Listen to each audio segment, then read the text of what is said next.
Encore un John Wick-like? Et oui, entre Atomic Blonde, Nobody, Bloody Milkshake et aujourd'hui Kate sur Netflix, on commence à avoir pas mal de clones de John Wick, avec tous plus ou moins des réécritures différentes, des films plus ou moins réussis. Est-ce que cette énième tentative est aussi réussie que ses précédentes? Et surtout, est-ce qu'elle réussit à se dégager du lot? C'est ce que je vous propose de découvrir aujourd'hui dans cette critique.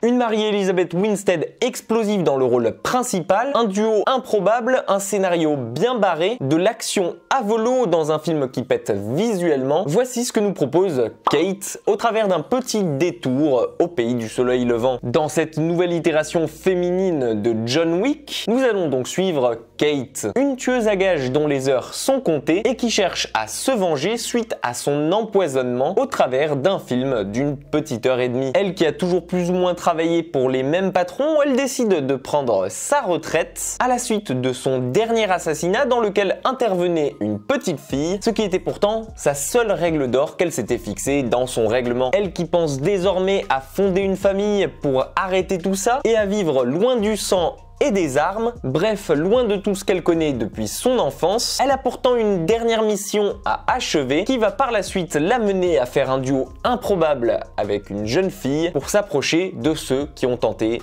de l'éliminer. Et la première chose qui frappe dans ce genre de film, c'est la maîtrise de la caméra et des effets spéciaux qui ici sont sublimés. Une chose qui n'est pas vraiment étonnante quand on sait que derrière la caméra se trouve Cédric Nicolas Troyan, et oui, un Français qui a déjà œuvré à l'origine des effets spéciaux sur la saga Pirates des Caraïbes, sur The Ring ou encore dans Photo Obsession. Bref, de ce côté-là, ne vous inquiétez pas car c'est plus que maîtrisé par quelqu'un qui en a l'habitude et qui arrive ici à se renouveler et à nous proposer des plans de caméra originaux et qu'on a pas ou peu vu exploité dans les films du même genre. L'action est ici toujours bien entendu accentuée sur une chorégraphie millimétrée à la manière d'un John Wick, et même si on n'est pas encore au même niveau que Keanu Reeves, on s'en approche pas mal et on ne peut que s'en délecter. Du côté du casting, en revanche, c'est un sans faute, que ce soit pour Woody Harrelson ou bien pour Mary-Elizabeth Winstead qui est ici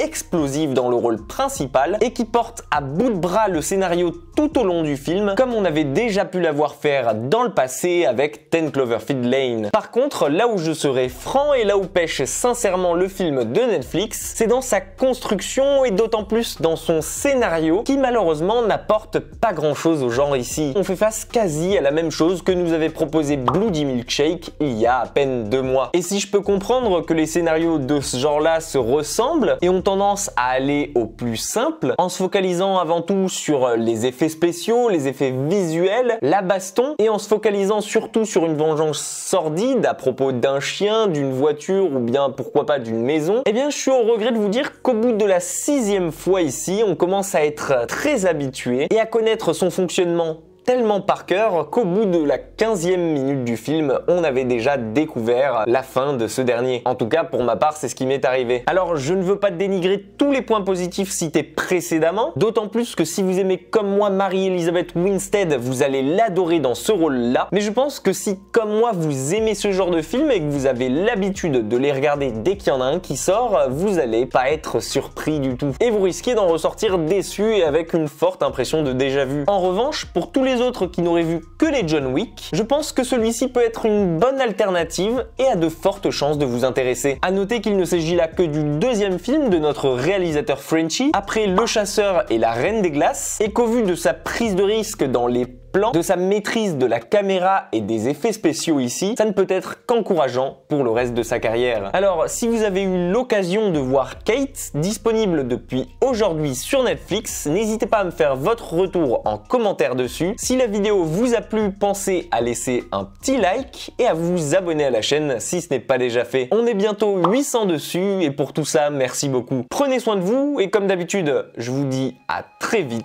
dans une toute nouvelle critique.